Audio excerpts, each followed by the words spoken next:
Hey everybody, Mr. Vels here. This video is for Pre-Calc A section 2-2, and we're going to start looking at power functions. So you know that we've done lots of different functions, and power functions are going to be ones that can be raised basically any number times a variable x raised to a power.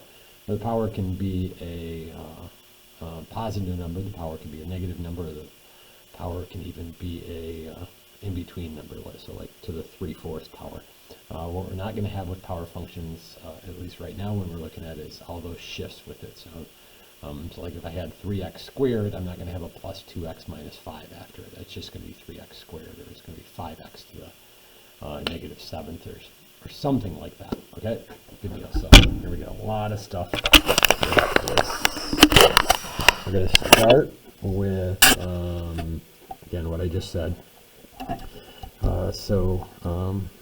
Power functions. K is going to be some sort of constant, so we can have this situation where we have y and x related just like this, where there's some multiple k, and this is called directly, which means basically as the x variable's value goes up, then so does the y variable's value goes up. Okay, and we should have seen a little bit of this in our data classes. The other possibility is that the variable x could be in the downstairs spot, so k over x squared, and this is considered inversely related.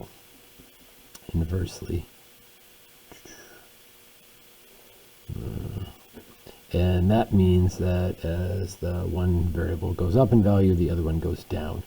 Now I want to make sure that we're clear on that k divided by x squared and k times x to the negative 2 power, these are identical. They're the same. Remember, if we move a variable upstairs through a fraction bar, it has to change the exponent from positive to negative or negative to positive when we're moving it upstairs to downstairs. So even though here we say it's directly in the variables upstairs, and this one's variables upstairs too, because of that negative exponent, it really could be put downstairs. Okay, so lots of mathematical relationships that exist right here with this, where two variables relate either directly or inversely through whatever these powers are. I'll give you a couple examples, ones that we've seen recently.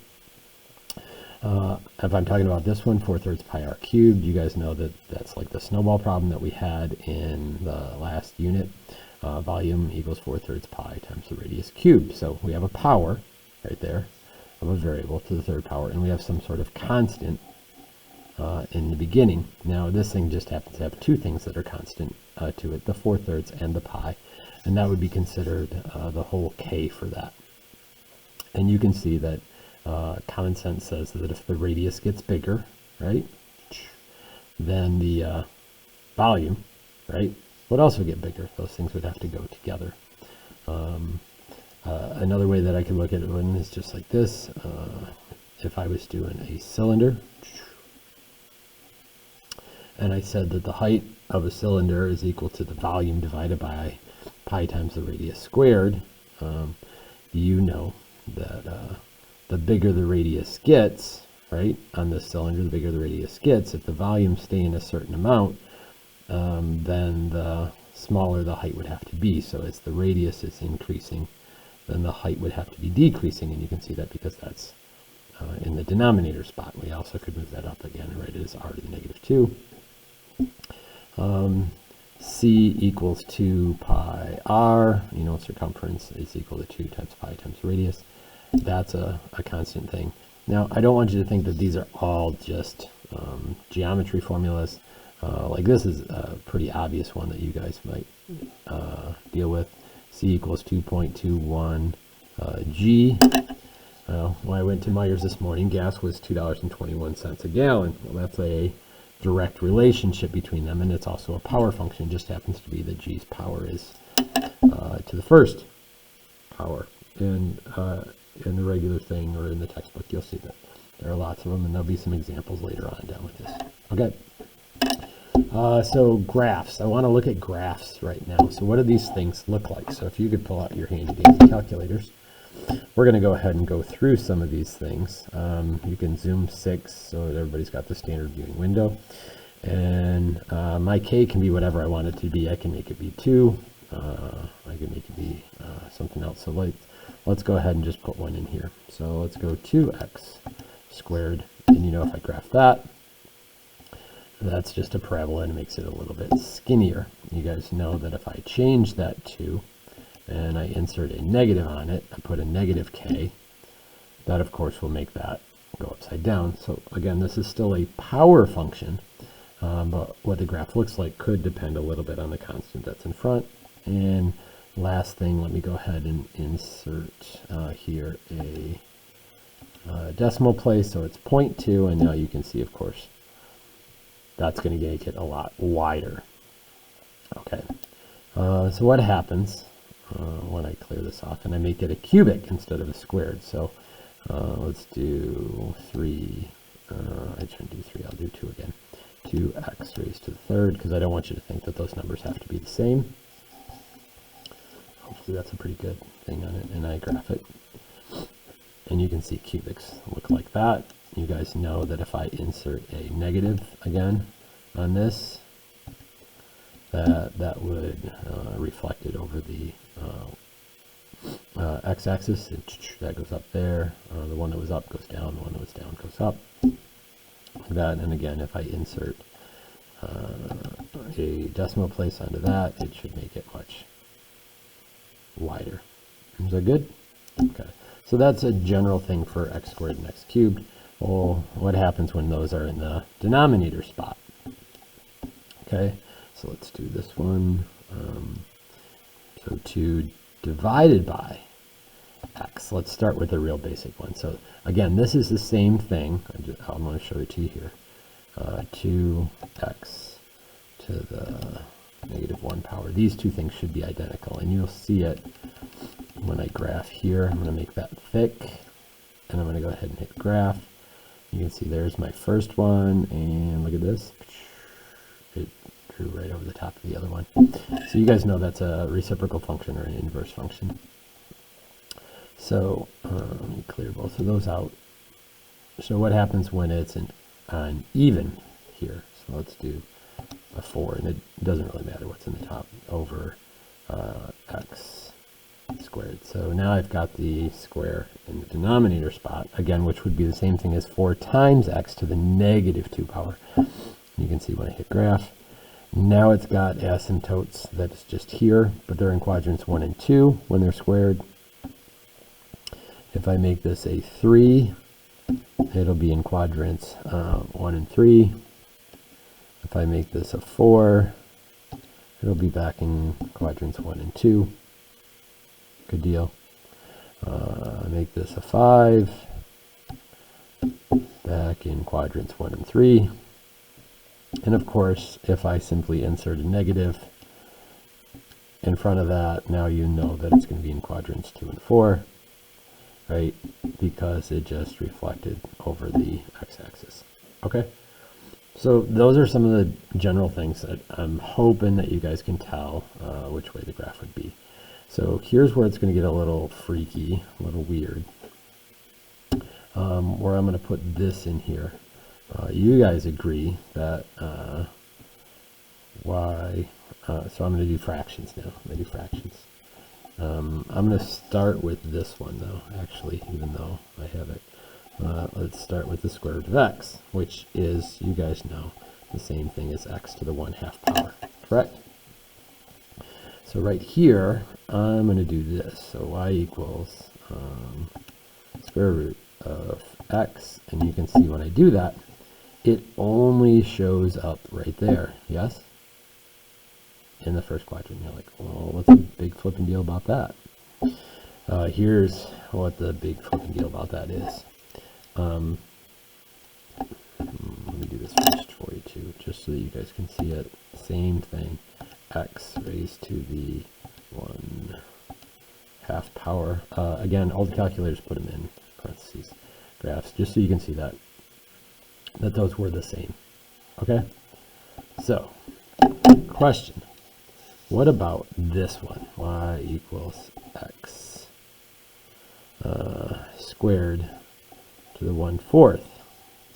Okay, if you guys remember, order of operations with exponents says that that is equal to x to the 2/4, which is equal to x to the 1/2, which is equal to the square root of x, right? Because a power times a power means multiplication. So 2 times 1/4 is 2/4. 2/4 reduces to 1/2. 1/2 can be written as the square root of x. But I want you to see on the calculator what happens right now when I do that. So I'm going to do x. Actually, I probably need to put that in parentheses. Parentheses x squared, close parentheses, and then I need to raise that parentheses to the 1/4. Okay, just like that, and I'm going to go ahead and hit graph. And you're like, what the bleep? So we know that it should just be this, right? It should be just the square root of x, but we actually have both ones of those things. So why is that happening? Well, that's what we have to look at with power functions, is both things are going on because of the fact that it took in the square first, then a negative number squared is positive, and I can take a 4th root of a positive number, okay? Whereas if I hadn't done all of these computations first, this squaring gets lost right here. So then it would be x to the 1st power. So a negative number, the 1st power is still negative, and then I can't square root a negative number. So big picture with power functions, I have to be careful about what these fractions are and which operation is happening first, whether it's the power or the root, okay? Because like if I did this, I'm going to do the 4th root first. I'm going to do it like this. Clear. So parentheses x raised to the 1/4, 1/4 power. And then I'm going to square that. Hold on.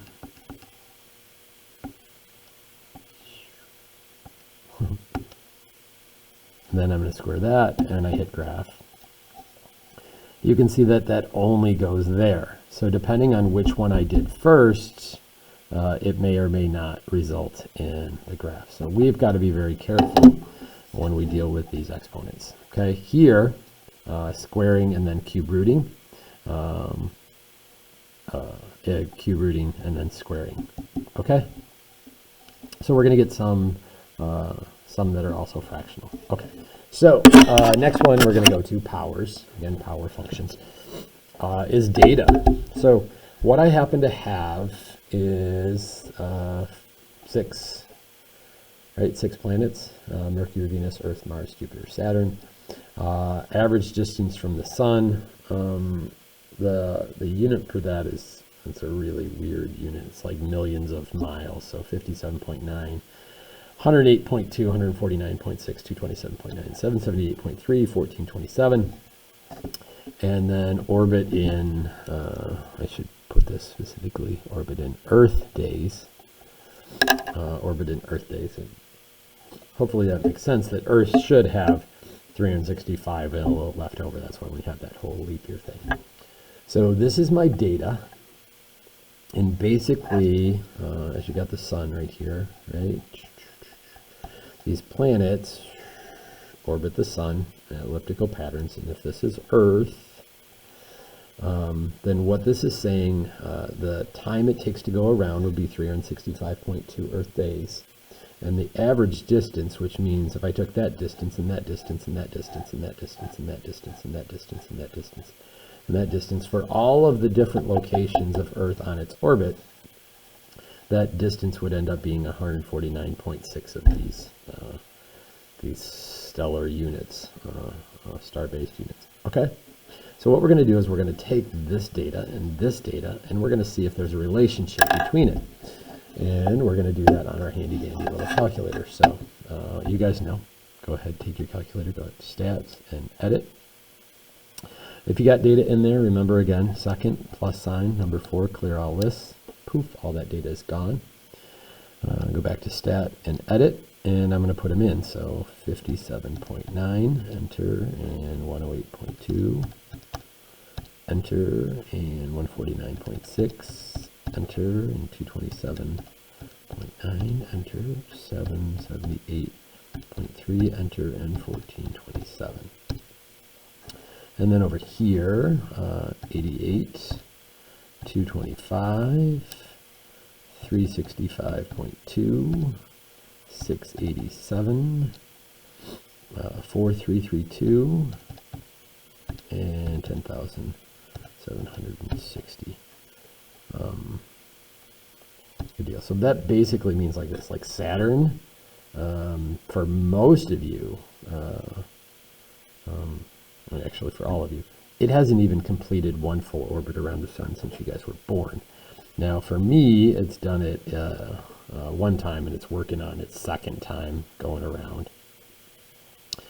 So in terms of being able to pass us from where it is, again, it's way out here in the spatial thing, but it takes, if you divide that, it takes about 30 of our Earth years for it to go around the sun one time.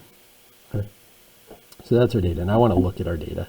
So one of the first things I'm going to do is I'm going to go to my window, because when I want to plot this data, I need to make sure that my window matches up. So my x's, that is the average distance from the sun in these millions of miles. X max, well, x min 0, x max, I'm going to go to like 1500. And then y min 0 and y max, I'm going to go out here to like 12,000. Now, again, some of these numbers are really close, right? Like 4 of those orbits are less than 1,000. So these things should be way down at the bottom of my screen. My y scale, I might put that at 2,000 just so I don't have a whole bunch of stuff there, and maybe 500 for my x's. And I go ahead and graph, and you're like, whoa, how come I don't see anything? Well, we didn't plot any of it. We have the data in there, but we didn't turn a stat plot on. So we need to go second, y equals, and we're going to go to number 1, turn that on. Scatter plot is what we want. We want data from L1 and L2. We want to mark it with a box. So now when I do that, you can see that that data looks like that, right? And it almost looks like it's a straight line, but there might be some sort of curvature going on in there. So if you guys could all do this for me right now, remember, we have a way to be able to get equations for this data. So I'm going to go second, no, ignore that for a second. I'm going to go stat, calc, and I'm going to do number 4, a linear regression, and calculate that. And you can see that I have an R value right here, an R of 0.9923. That's pretty good R. That means that this stuff matches a line, and there's my data for my line, matches a line pretty darn well. My question is, does something else match it better than a line? And some of you are like, I don't even have an R. Well, we need an R. So if you guys could do this with me, if you hit second and 0, this takes you to your catalog, and you will scroll down until you get to the D's. Scroll down until you get to the D's, and diagnostics on. So hit enter, and hit enter again until it says done. That'll pull up the correlation coefficients, or your R's, every single time. Good deal. Please make sure you do that now if it wasn't already on there. Okay, so let's check. We just saw that the R value was 0.992 for a linear. What about for a quadratic? Because there might have been a little curve there. So I go to calculate on a quadratic, and you can see, oh my gosh, this probably is a quadratic, 0.9998758. You're like, whoa, good. Because when I go and look at this graph again, you can see that there's a slight curve. But now my question is this: is it a curve that perfectly fits a degree 2? Or maybe it's like a degree 1.8 or a degree 2.3. Is there something between a quadratic and a cubic that would match that data well? Well, that's what happens when we get these things called power functions. So we're going to try one more time. And of course, it's going to be this because, hey, that's the unit that or section that we're dealing with. So if I scroll down here, I have this thing called a power regression, and I'm going to use that one. And this time I'm actually going to store the regression equation in Y1. So remember, that's vars y vars, number 1 function, and number 1 y1. And then I'm going to go to calculate and look at this. Look at the R value for a power regression. 0.999999956. Almost perfect. And the only reason it's not perfect is because of the fact that I rounded some of these numbers over here, or else we would get it even better. Okay? So what does that look like? It looks like the A, or the constant, in this case, the K that we've been talking about on all these things, these constants on this. Constant is 0.2 or 1/5, 0.2 or 1/5.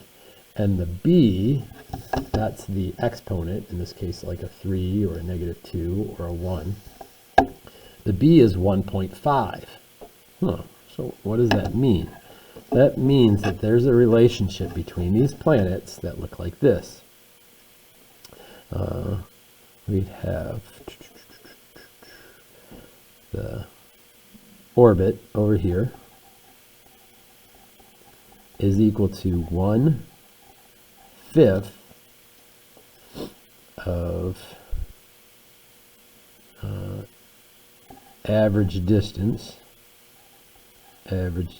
from the sun raised to the 1.5, or 1.5 written as a fraction would be to the 3/2. So really, if I take any of these numbers and if I cube it and then square root it and multiply it by 1/5, I would be able to tell the orbit. So that means that for you guys, if I gave you another planet where I told you the average distance from the sun, you could plug it into here and solve.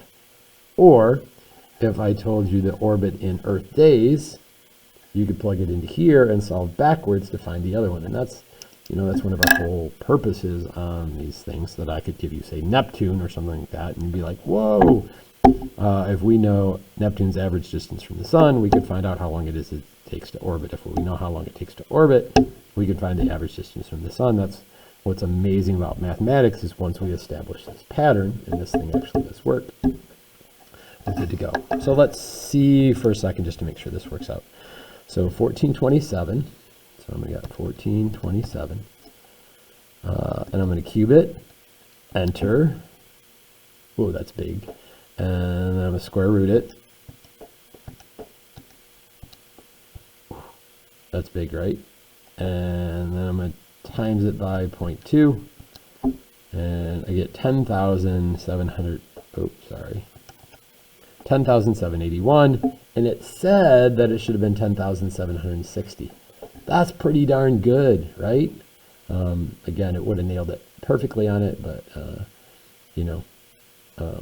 the difference of 21 Earth days when you're talking about 30 years, big flipping deal. That's not much of a rounding issue, right? In fact, what is my actual percentage error on that? I could take that and subtract my actual 10,760, right? Enter, and divide by 10,760, which is the actual. And I get that times 100. And you can see that it's 0.2% off. 0.2%. That's like you guys getting a 99.8% on your test, and you're like, that'd be rock star. Okay, so are we good on this? So data, power functions, new buttons, power regressions, all that stuff. Okay, so the last thing that we're going to do on this is I'm going to give you an application problem. And of course, it's dealing with a power function. So lots of times with this, we're going to give you some information. So this says the volume of a gas varies directly as the temperature. So what do? Volume of a gas varies directly. Well, first off, I need my constant. My constant's always there. I don't know what my K is going to be, but it varies directly as the temperature. So temperature goes upstairs, and inversely as the pressure. Inversely as the pressure, so the pressure is downstairs. Okay, so this is my relationship according to these things. So directly, upstairs variable, inversely, downstairs variable.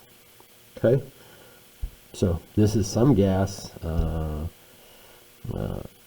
You heat the temperature up, it makes sense, volume goes up.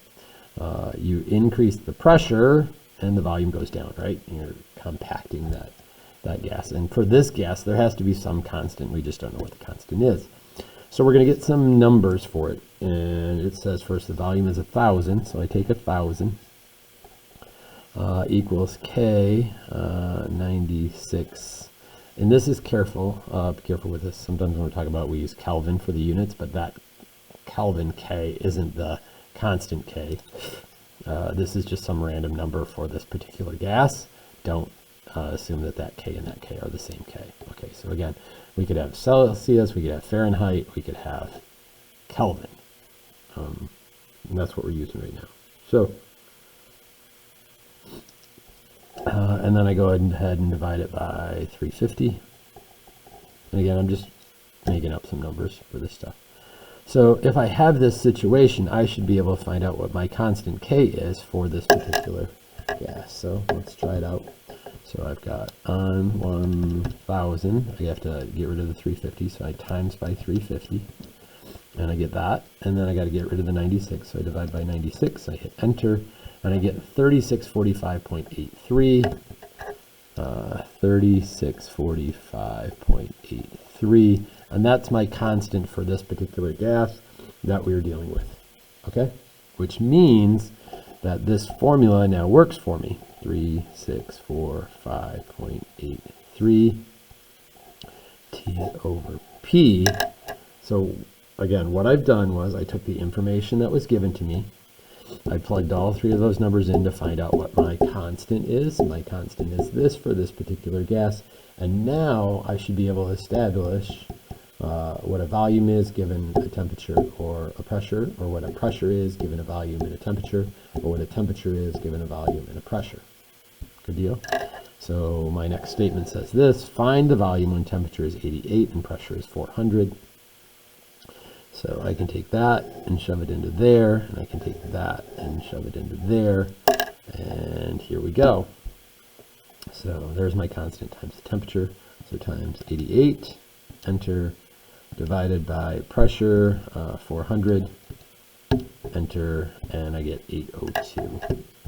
So my volume in this case is 802 cubic centimeters. Is that good?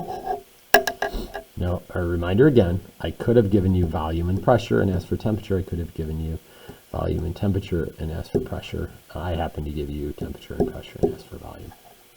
So big picture again on these application problems, because they will come into play. These are all against power functions, right? T's to the first power, P's to the first power. This just happened to have two variables that were relating at the same time. If that P was upstairs, it would be a -1, but this is how we determine it. Directly means the variable goes upstairs.